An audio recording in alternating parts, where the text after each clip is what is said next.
When some people hear the word orchestra, they may feel left out. But the Arkansas Philharmonic Orchestra exists to welcome them in. And we don't care much for boundaries, labels, or barriers. There is an explosion of creativity coming out of Bentonville right now. Seeing the arts district come together as one, it's like, wow, that's happening right here. And it's given birth to this fresh and unique way of enjoying orchestra music.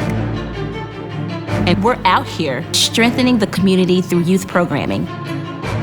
But how can we afford to present such a boundary-breaking orchestra in a relatively small city? You should ask our boss. He put up his house when the APO needed it to survive.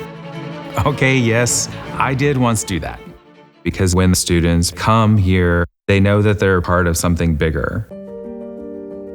I first met Jay when Jay was in the youth orchestra with my daughter.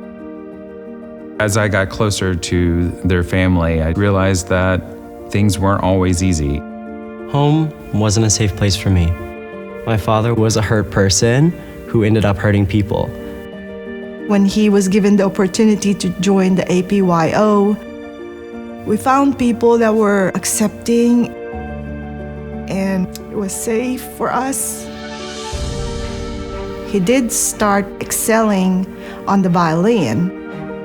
Other parents, teachers, other professional musicians would come up to me and tell me how well he performed on stage.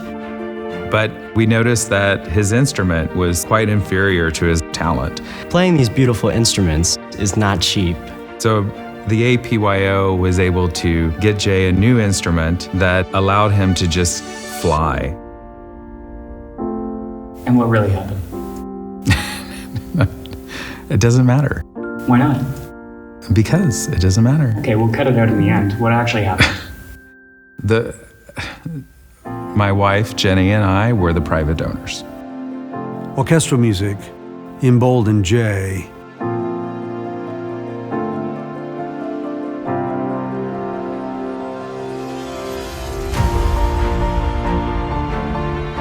For years, I couldn't put a face to all of the generosity and support that I had received.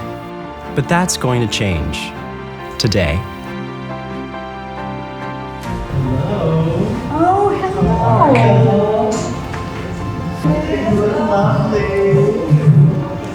You probably don't remember the letters you have written to me. All of the letters, that's amazing. The letter says, "Dear Mrs. Warner, this summer I had by far my best camp experience yet." It's still true. I went from being inspired by Ergene to playing beside her. I can now bring what I have learned from camp back to the Arkansas Philharmonic Youth Orchestra. Therefore, in helping me, you have helped so many others. From the bottom of my heart, thank you. Being a part of this video, continuing to be involved with the APO in the future, I can help kids like me. And the orchestra really saves lives, but it really does. I see everything you wrote because it meant so much to me. But the thing that is most amazing to me is to know that there's a mutual sense of gratitude and love between us all. An orchestra creates 50% of the experience. The other 50% happens between the audience's ears, minds, and hearts. Let the music move you. Come and experience the Arkansas Philharmonic Orchestra.